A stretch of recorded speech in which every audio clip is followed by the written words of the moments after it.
এটা আমি কি দেখছি? এটা তো অসাধারণ! 4600 বছর আগে এই ঘরে হয়তো রাজার মমিকৃত দেহ রাখা হয়েছিল। এখানেই তাহলে ফেরাওকে সমাধিস্থ করা হয়েছিল। হ্যাঁ, আমরা মনে করি এখানেই ওনাকে সমাধিস্থ করা হয়েছিল। মনে করো, শিওর নয়। আমার মনে হয় এই পিরামিডের ভেতরেই আরো একটা চেম্বার আছে যেটা আমরা এখনো খুঁজে পাইনি।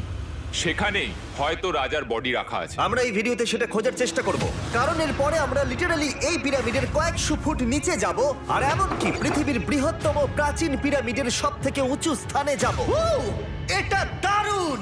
আমরা অন্য বিশাল পিরামিডগুলো ঘুরে দেখার আগে আমাদের বেস ক্যাম্পটা দেখাই চলো। হ্যাঁ, এটা দারুণ। এখানে আছে ডিনার টেবিল, ঘুমানোর জন্য টেন্ট, আর ওকে। এমনকি লাইটও লাগানো হয়েছে যাতে ক্যাম্প থেকে পিরামিডগুলো দেখা যায়। এটা হয়তো আমার দেখা সবথেকে এক্সপেন্সিভ নাইট লাইট।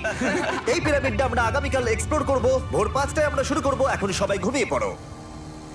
এই পিরামিডগুলো প্রাচীনকালে তৈরি হলেও প্রযুক্তির দিক থেকে এতটাই উন্নত ছিল যে কেউ কেউ এগুলোকে প্রাক মিশরীয় সভ্যতার দান বলে মনে করে, আবার কেউ কেউ এগুলোর পিছনে এলিয়েনের অদ্ভুত তথ্যও বলে। কিন্তু মিশরবিদরা নিশ্চিত যে এগুলো প্রথম মিশরীয়রা তাদের রাজাদের সমাধি হিসেবে তৈরি করেছিল। আর এই ভিডিওর শেষে আমরা খুঁজে বার করব কোন তত্ত্বটা হলো সঠিক। ঠিক আছে, তাহলে তোমরা রেডি আমাদের লিস্টের পরের পিরামিডটা এক্সপ্লোর করার জন্য?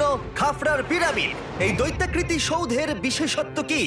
আচ্ছা, ভালো করে দেখলে বুঝতে পারবে এই পিরামিডের কেসিংটা কিন্তু রয়ে গেছে, যেটা সবকটা পিরামিডেই কোনো এক সময় ছিল। তাহলে কি এগুলো এলিয়েন তৈরি করেছিল?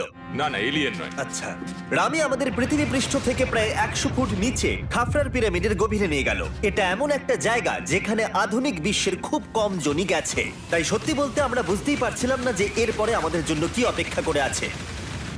প্রাচীন মিশরীয়রা কার্ডবোর্ড ব্যবহার করত। আমরা বিশ্বাস করি এটা দীর্ঘ সময়ের জন্য রাজা খাফরার সমাধিস্থল ছিল। আর এখন এখানে জিনিসপত্র রাখা হয়। দেখো, ওরা এই পিরামিডটাকে রিস্টোর করছে জিমি, ওদের জিনিসপত্র দরকার। তাহলে আসল সমাধিস্থল অন্য জায়গায়? হ্যাঁ, রামি আমাদের আসল সমাধিস্থলে নিয়ে গেল, যেখানে একসময় রাজা খাফরার মৃতদেহ রাখা ছিল। আমি একটা বড় সিলিং দেখতে পাচ্ছি। ভাই, আমরা কিন্তু পিরামিডের অনেকটা ভিতরে রয়েছি। আমরা পৌঁছে গেছি। এই হলো কিং খাফরার আসল সমাধিস্থল। আমার গোটা জীবনে আমি এমন জিনিস দেখিনি। এটা কি ভাই? এটা কি? দাঁড়াও, ডেটটা দেখো। যেই সমাধিটা আবিষ্কার করেছিল এই গ্রাফিটিটা তার। ও জানিয়েছিল যে ওটাকে ডিসকভার করেছে। হ্যাঁ, এখানেই তাহলে ফেরাওকে সমাধিস্থ করা হয়েছিল। এখানেই কিং খাফরাকে সমাধিস্থ করা হয়েছিল। এখানে শুলে কি ওনাকে অসম্মান করা হবে? এটা সম্মান অসম্মানের ব্যাপার নয়, কিন্তু এখানে একটা অভিশাপ আছে। কেমন অভিশাপ আছে এখানে? তুমি জানতে চাও?